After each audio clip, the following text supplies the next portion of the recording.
Australia's $83 billion budget deficit. Let's have a look. Hello everyone, Florian.Heise here, and welcome to another episode of HeiseSays. Grab your stein of coffee and let's have a look at this article from news.com.au, written by Samantha Maiden, discussing Josh Frydenberg casually revealing the $83 billion budget deficit. Now, before we go through this, let's just jump over here to the Australian debt clock, and you can just see here our government debt is, well, just a little high, but it can get much worse, guys. It can get much worse. Let's look up the US debt clock, which is always rather depressing to look at. And there you go. I mean, you know, we don't even rank, guys. We've got so far to go. So far to go. So let's have a look at this, because this is definitely going to be an important talking point with regards to the budget handed down next month and what policies the government are going to put forward. So there's taking out the trash, then there's taking out the trash when it comes to bad news. But how do you shovel an $85 billion deficit in the budget wheelie bin and just casually moonwalk out of there? It's a big number, hard to miss, but today the Treasurer Josh Frydenberg set a new Olympic standard for just slipping in some big news in a press conference, ostensibly about credit reform. He just dropped in the final budget outcome for 2019-2020. The budget deficit is an eye-watering $85.3 billion in 2019-20, or 4.3% of GDP. I mean, how can anyone be surprised by that? There's definitely going to be a deficit. There's going to be a big deficit.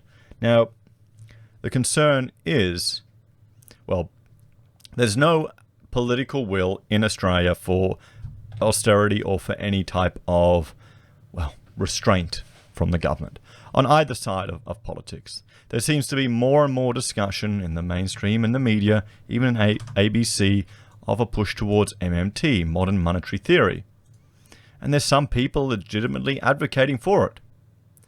Now the question is, do you want a system where the government can simply have more control over the generation of, of their own money to spend willy-nilly, and then mitigate the potential inflationary effect of that by taxing us? Do we want to live in that world, guys? Because I suspect that's where we're heading. They seem to be throwing every single thing they can at just our housing bubble.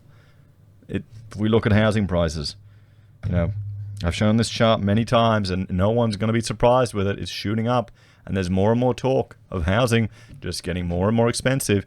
This is inflation. It's not counted in the CPI figures. It should be. It's not. The cost of land is what's going up. It's just inflating. While at the same time, our wage growth is non-existent. It's non-existent. And I put a poll, actually. I'll bring it up on my channel. I asked those of you viewers if you're more concerned with stagflation, and you find it here in the community tab, and you can still vote for it. What are you more worried about, stagflation or bank bailing in? 31% said stagflation and 61% said bank bailing. And honestly, I'm more worried about stagflation myself, of hyperinflation, of inflation shooting up through the moon, and our costs don't matter. Because, I mean, who cares if they bail in money that's worthless? At least with stagflation, you can take steps to mitigate that risk. Somewhat. With bank bail-in, sure, we can get legislation changed, but after seeing how the government had crafted all these wonderful loopholes in Victoria to allow them to completely ignore the human rights bill they put in, my confidence in anything put forward being working has somewhat been shattered. So that's what I suspect is more of a concern, that they're just going to start going rampant money printing one way or another and just rack up the debt, and future generations will be stuck with the burden one way or another. So this is a $500 million improvement over what was estimated in terms of the deficit, but a $93 billion deterioration forecast at the end of last year, Frydenberg said. It is the biggest budget deficit in Australian history, eclipsing Kevin Rudd's $5 billion budget deficit during the GFC. Welfare payments soared by $57.7 billion higher than the 2019-2020 MYEFO estimate as a result of measurements like JobKeeper, the coronavirus supplement, the cash flow boost, and other economic support payments. What's the cash flow boost? Why don't I know that? Hang on. Oh boy, is that one I missed? Cash flow boost. Oh. The cash flow boost has been applied to reduce... Okay. That's taxation bonus. Still. Tax receipts tumbled by $33.1 billion as the economy was shut down to stop the spread of the COVID-19 virus. Now that's the question. Is all of this worth the price? You know, is all of this that we're paying, is it worth it to mitigate the virus? I had one person rambling on. You know, the thing is, if you're critical about the government at all, they just simply default to fear. Fear! People will die. Now, here's the harsh reality. People die. That's part of life. Is this worth extending the lives of people possibly only a few months? I've never heard of this many people over 100 years old until we started seeing the briefings from Daniel Andrews. I didn't know there were that many in Australia.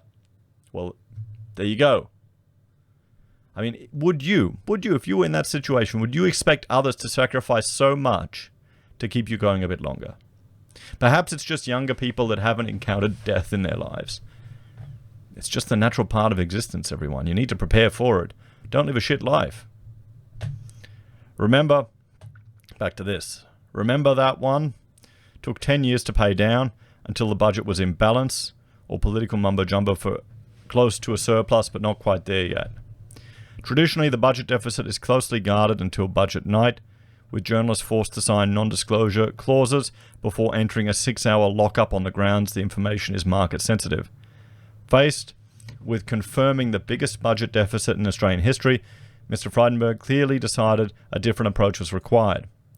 Consider for a moment that just last year the Treasurer had forecast a budget surplus of $4.1 billion, so that's a $90 billion revision into the red as a result of the pandemic. Well, no, as a result of the lockdowns used to attempt to mitigate the pandemic. That's what's happened here. That's what, and you know, you look at Sweden, you look, all these countries that are apparently having a huge surge. But you need to look at the surge of, you don't need to worry about cases, guys. That doesn't matter. You need to worry about the deaths that are resulting from it. Where's the surge been for that? Go to Johns Hopkins, have a look. Deloitte Access Economics' Chris Richardson, who has made a living out of predicting budget surpluses for decades, told news.com.au that it's all about managing expectations. So we'll probably there'll probably be a deficit that's better than this. Maybe it's 85, you know, and he's just anchoring at a lower number to make it look good. There are a few things the government knows that everyone else doesn't know, so government loves to control the news, Richardson said. The final budget outcome for the year is usually announced around this time of the year. It's just that the federal budget doesn't generally follow 11 days later.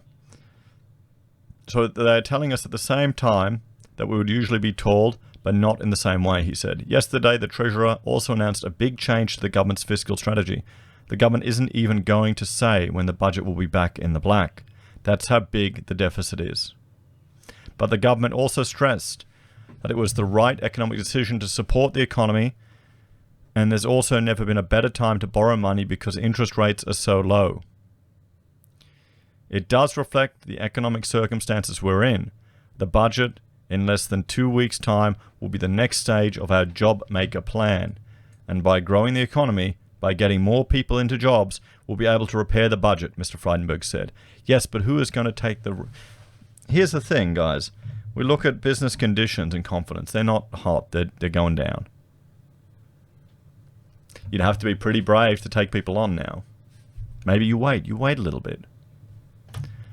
Finance Minister Matthias Cormann conceded today that the $85.3 billion deficit was a challenging set of numbers.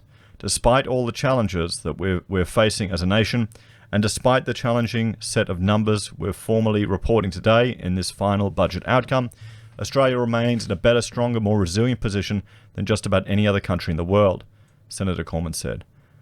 Lucky for him, he won't be around for the repair job. He's retiring from politics after the budget is handed down. Can't blame him. This isn't the perfect time to be in politics, is it?